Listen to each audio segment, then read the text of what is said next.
오늘 같이 좀 어떤 이야기의 촉발이 될 법안의 프로필부터 들어보죠.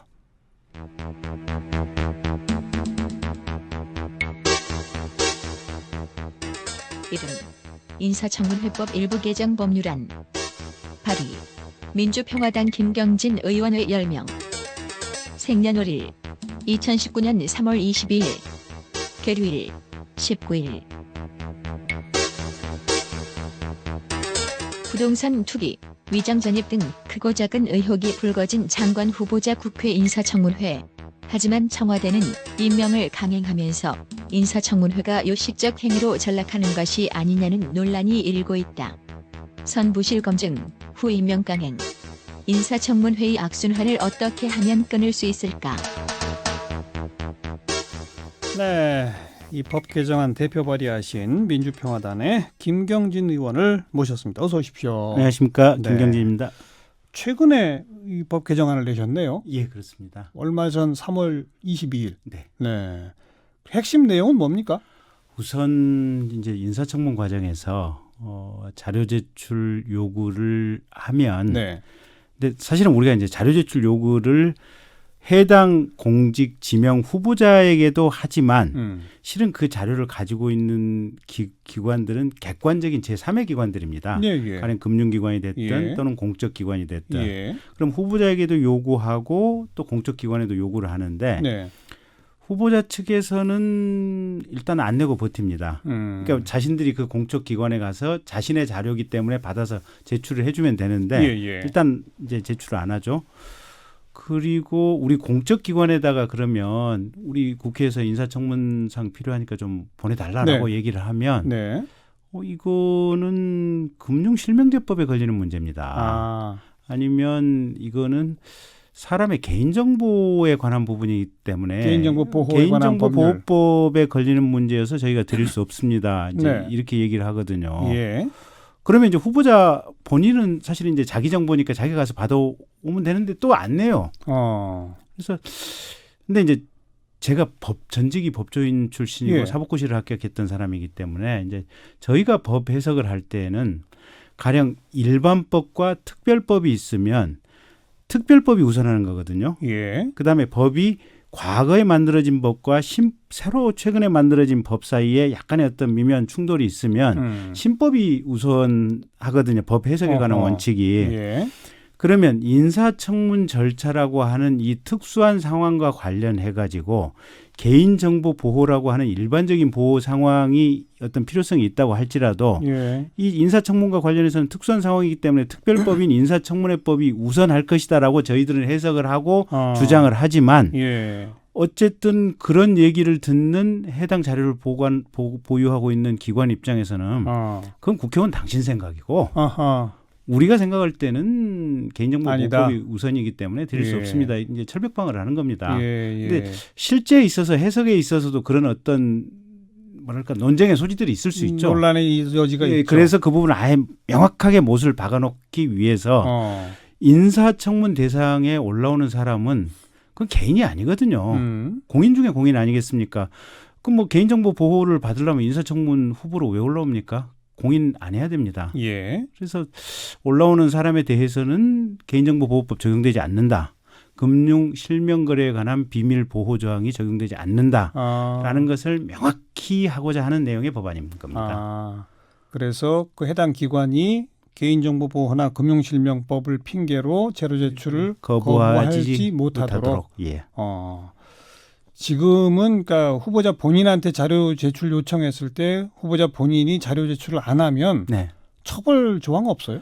그거는 원래 지금 자료 제출을 안 했을 경우에는 3천만 원 이하의 벌금이나 또는 3년 이하의 벌금에 징역에 처하도록 하는 그 국회에서 증언감정법을 준용하도록 돼 있습니다. 예. 돼 있는데 문제는 이 자료를 가지고 있는 기관이 해당의 각각의 개인 어떤 이 객관적인 기관이기 때문에 네네. 후보자에게 저희가 자료 제출을 공식적으로 요구할 수는 없는 겁니다. 그러니까 자료 제출 대상자가 후보가 아닌 겁니다. 사실은 원칙적으로. 근데 왜 우리가 이제 청문회 당일날 후보를 이제 왜 내달라고 이렇게 요구를 하냐면 기관에 요구하면 아까 말씀드린 개인정보보호법, 기관이 못 준다고 김유신 하니까 못 준다고 하니 후보자 당신은 가서 뗄 수 있지 않느냐. 뗄 수 있지 않느냐라고 이제 저희가 모욕에 가깝게 청문 당일날 얘기를 하면 네. 그 내용이 이제 생중계되고 공개가 돼 있지 않습니까? 그렇죠. 그럼 누가 봐도 또 기자들이나 언론이 봐서도 이건 뭔가 구린 일이 있으니까 자료를 안 낸다라고 하는 사실상의 압박이 되기 때문에 네. 대부분 그날 당일 오후에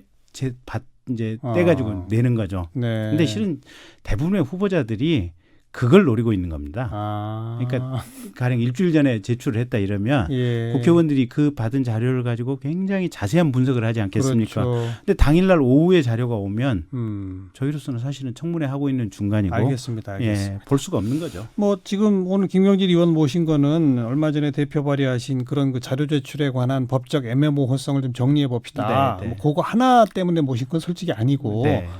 인사청문회법 바꿔보자라고 하는 게 벌써 41건이나 올라와 있대요. 네. 좀 전반적으로 진짜 우리 인사청문회 제도 개선 해야 되지 않습니까? 해야 되죠. 그죠? 네. 우리 인사청문회 시작된 게 언제입니까? 김대중 대통령 시절이니까요. 2000년 새천년 시작하면서 2000년 네. 6월에 네. 그때 아마 국무총리 그리고 헌법재판소장, 대법원장, 대법관 이렇게 주요 직책들 감사원장 이렇게 됐는데 아마 저희 기억에 그때 청문회 도입되고 장상 장대한 후보 낙마했죠. 바로 낙마했던 것 같아요. 그렇죠. 그때. 예. 그다음에 이제 장관으로까지 확대가 됐고. 그게 이제 노무현 정부 때고요. 그렇죠. 예, 그러니까 그 중간에 이제 4대 권력기관장, 경찰, 검찰, 국세청장, 국정원장까지 예. 이제 포함하는 내용이 2003년도에 들어갔고요. 장관까지 확대하는 내용은 노무현 정부 시절인 2005년 중반에 들어왔습니다.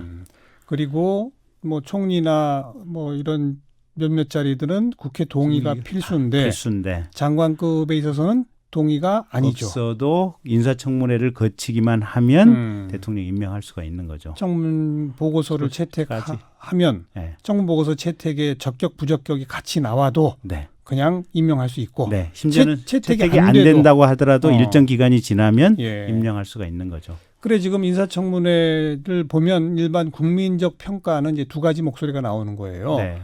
인사청문회를 실컷 해서 네. 문제 많다고 해도 네. 그래서 보고서 채택이 안 돼도 네. 그냥 임명할 거면 네. 뭐하러 하느냐. 네. 이게 이제 하나의 그 네. 여론이고 네. 또 하나는 인사청문회라고 들여다보면 그저 신상 털기, 헐뜯기 뭐 이거나 하지 네. 무슨 정책적 얘기하는 걸 못 봤다. 이 두 가지 목소리가 나오지 않습니까? 네. 어떻게 고치면 될까요? 근데 이제 일단 그 분석과 관련해 가지고 굳이 드리면 반드시 정책적 질문이 없지도 않아요. 물론 있습니다. 정책적 질문으로 가득 차 있는 청문회도 상당수가 있어요, 보면. 그리고 가령 문재인 정부 들어와서 초창기에 그 법무부 장관 후보자 같은 경우는 인사청문 과정에서 본인이 서류 위조해서 혼인신고서 제출했다고 하는 것이 밝혀졌어요. 그렇죠, 보면. 그렇죠. 그건 청문 과정에서 헐뜯기 가지고 아주 중요한 문서 위조범이 법무부 장관이 될 뻔했던 사태를 막았던 경우도 있어요. 그러니까 전체적으로 보면 약간 비효율적이고 시끄럽고 낭비적으로 보이는 측면들이 있기는 있지만 대체로 그지만 아주 중요한 흠결이나 결격을 잡아내거나 또는 정책 검증을 제대로 했던 청문회들도 상당히 있어서 있어요. 예. 이게 모든 게 잘못됐다 이렇게 예, 일률적으로 얘기할 수는 없고 예. 다만 최악의 쓰레기 같은 인사청문회들이 일부 있었다 뭐 이 정도 표현하는 게 맞을 것 같고요. 네. 근데 이걸 인사청문회를 좀 개선을 하는 거는 제가 볼 때는 조금 좀 효율적으로 좀 바꿨으면 좋겠어요. 어떻게 해요? 우선 이게 후보자 본인만 올라오지 않습니까? 네. 근데 국회의원 입장에서는 가령 이런 거에 보면 청와대 그러니까 대통령께서 이 장관 후보자를 어느 장점을 보고 뽑아 쓰셨는지 네. 그 설명을 듣고 싶은 거예요. 그러니까 가령 이제 저희 과기 분야만 해도 순수 과학 기술이 있고 또 정보통신 분야가 있고 원자력 안전과 원자력이나 우주 개발과 같은 부분이 있는데 예. 어느 부분에 중점을 보고 뽑으셨는지 어느 전문성을 보고 뽑으셨는지 또 리더십은 어떠한 형태의 리더십을 보고 뽑으셨는지 또 특히 이제 사람이 약간의 결격이 있을 수도 있거든요 보면. 네. 근데 결격이 있어도 반드시 이 사람을 이 시기에는 이 장관을 해주셔야겠습니다라는 어떤 필요성을 청와대가 느끼는 경우가 있어요. 그럼 그 이유를 우리가 좀 들었으면 좋겠어요. 그러면 누가 나와야 될까요? 뭐 인사수석이 나와도 좋고 아니면 청와대에 최소한 누군가가 오셔가지고 인사청문회 하기 전에 우리가 이 사람을 발탁한 배경은 이러이러합니다라는 사전 설명이나 프레젠테이션이 좀 있었으면 좋겠어요. 근데 그게 아니고 후보자 본인이 나는 이 직에 취임을 하면 이렇게 잘할 수 있습니다라는 비전 발표부터 시작을 하잖아요, 보면. 그렇죠. 그래서 근데 장관이라고 하는 것은 사실은 대통령의 대리 역할이고 보조고 행정에 관한 근본적인 통치의 핵심은 대통령 프레지던트십이거든요 보면. 네. 그래서 그 부분에 대한 부분이 조금 아쉽고 청와대에서 근데 인선 발표할 때 설명을 좀 하지 않나요? 설명을 조금 하는데 너무 약하다. 기자들을 상대로 하고 근데 그것보다는 사실은 국민의 대표자인 국회의원들을 상대로 공적으로 얘기를 해주시는 것이 훨씬 더 분명하고 공식적인 절차가 되겠죠. 그래서 저는 그게 첫째 필요하다고 보고요. 그럼 뭐 예를 들어서 청와대 관계자가 직접 뭐 매번 다 나오기가 뭐하다면은 최소한 서면으로라도 제대로 된 서면으로라도 네. 발탁의 이유 그리고요. 무슨 장. 그다음에 두 번째는 민정수석실에서 이제 검증을 했다고 하는데 예. 뭐에 중점을 두고 검증을 했다. 예. 그래서 이러이러한 검증 과정에서 의혹이 있었는데 그 부분은 다 해소가 됐다. 이러이러한 자료를 가지고 해소가 됐다. 그리고 이런 부분은 해소가 안 됐지만 전체적인 큰 틀에서 국회에서 양해를 해주셨으면 좋겠다. 라는 민정수석실의 보고서라든지 보고가 있었으면 좋겠어요. 그러네요. 네. 그러니까 우리가 문제를 발견했다 몇 가지. 네. 그걸 좀 다 보고하는 거죠. 네. 그런데 이거는 이런 자료를 통해 해명 다 됐다. 네. 그럼 새삼 또 따지지 그렇죠. 않아도 되네요. 국회의원들도 대한민국 국정 방해 세력이 아니에요. 예. 우리도 바보들 아니에요. 예. 이게 가령 대통령께서 어떤 개인적인 흠결이나 비리가 있지만 반드시 이 능력을 보고 이 사람을 이번 기회에 꼭 써야 되겠습니다 하면 알겠습니다. 저희도 이제 근데 검증 보고서를 좀 달라. 안 오니까 저희들은 깜깜이 상태에서 예. 처음부터 시작을 하는 거예요. 그러네요. 근데 처음부터 시작을 하는데 자료를 주라 그러면 개인정보보호다, 금융실명제도 안 내고 후보자 법리는 당일날 오후에서 국회의원들이 뭐라고 한참 해대니까 오후에서 가져오고. 그러니까 이게 이제 밖으로 비춰지는 모양은 국회의원들이 특정 장관 후보나 공직 후보를 스크래치하고 흠집내기 위한 과정으로 청문회를 한다라고 비춰질 수밖에 없는 거예요. 보면. 사실 우리가 이거 뭐 미국식 얘기 많이 하잖아요. 그 미국식이라고 하는 게 철저한 사전 검증 그리고 신상이나 도덕성 문제에 대해서는 비공개 검증 뭐 이런 얘기 하잖아요. 그게 지금 김경진 의원이 얘기한 민정수석실이 됐건 뭐 어느 기관이 됐건 간에 사전에 검증한 자료를 충분히 제공하면 미국은 실제로 제공한답니다. 그러니까요. 그렇게 제공하면 여야 의원이 머리를 맞대고 그 자료를 보면서 아 이런 문제가 있는데 이건 이렇게 해명됐군. 그리고 이런 부분은 조금 빠져 있는 것 같으니까 그럼 국회 인사청문 과정에서 우리는 이 부분에 좀 집중해서 해보겠다. 그럴 수 있는 건데 그래요. 그래서 이런 사전 검증 자료를 가지고 여야 의원이 머리를 맞대고 비공개로 논의를 하다가 이 사람은 안 되겠다.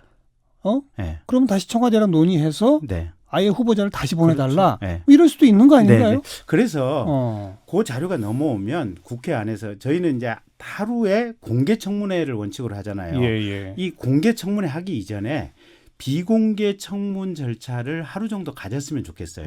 그래서 여야 간에 서로 간에 궁금한 사항, 자료 제출 받고 싶은 사항을 그 자리에서 얘기하고 쟁점이 되는 부분들을 서로 좁혀가지고 그 쟁점되는 부분만 가지고 청와대랑 한번 토의해보고 서로 간에 이견이 있을 경우에는 공개 청문회로 가서 쟁점되는 부분만 집중적으로 어떻게 보면 질문을 하고 답변을 받아서 해소가 되면 된 대로 또는 이견이 있으면 이견이 있는 대로 또는 이게 아웃시켜야 되는 정도로 공개 청문회에서 뭐가 부적격 자료가 발견되면 아웃시키는 대로 이렇게 가면 그렇게 국민들의 질책을 받는 인사청문회 흐름이 좀 많이 개선되지 않을까 그런 생각을 해봅니다.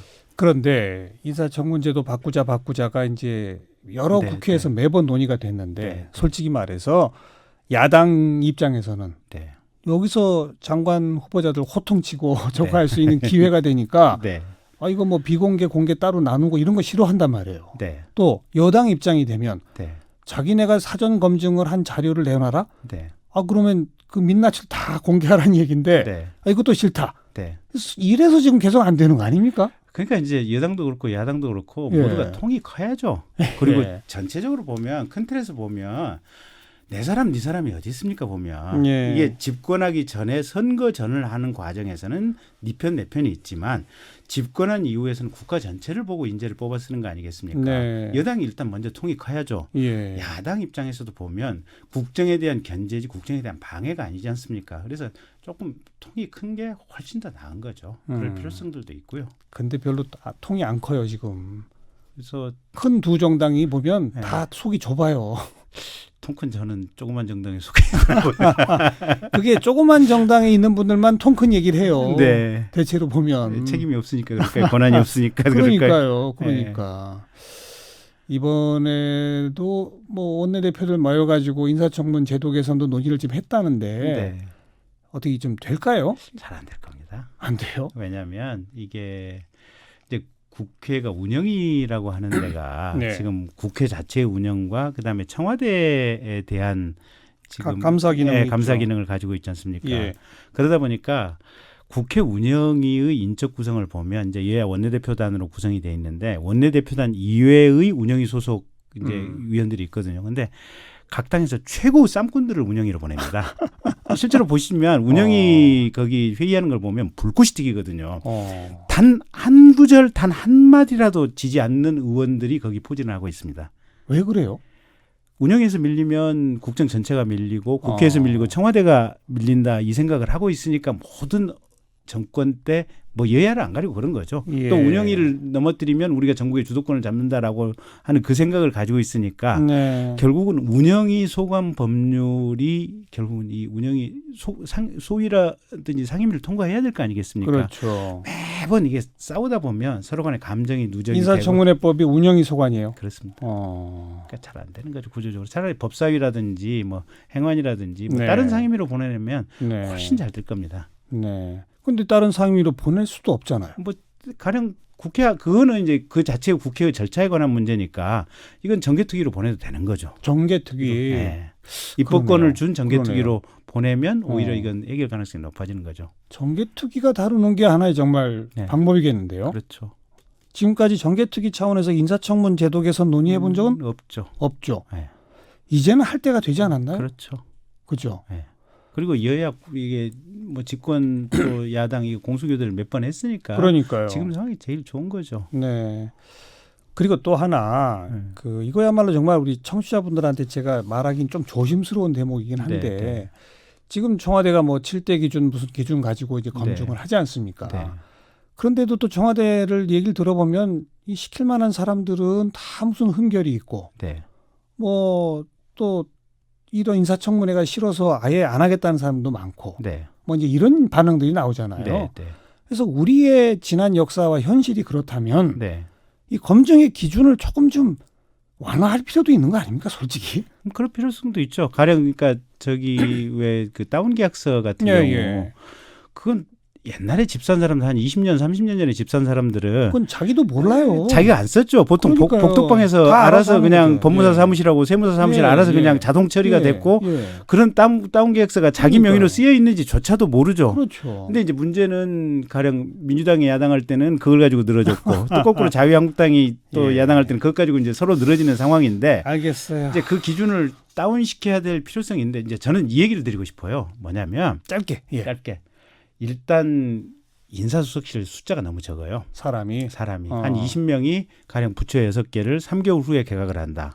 거의 사람을 뽑는 것도 찾는 것도 쉽지 않고 네, 네. 민정수석실도 검증하기도 너무 짧은 시간에 촉박해요. 알겠습니다. 그래서 인사 관련된 부서를 많은 숫자로 길게 하는 이게 필요한 것 같아요. 인력부터 좀 강화하고. 증원을 해줘야 됩니다. 네. 아무튼 이번에 인사청문 제도 개선에 대한 목소리들이 많이 나오니까 네. 어떤 방법이 됐건 정개특위 차원을 넘기든 뭐가 됐건 좀 제발 물꼬를 터서 뭔가 이루어졌으면 하는 그런 바람입니다. 네. 네. 민주평화당의 김경진 의원이었어요. 고맙습니다. 고맙습니다.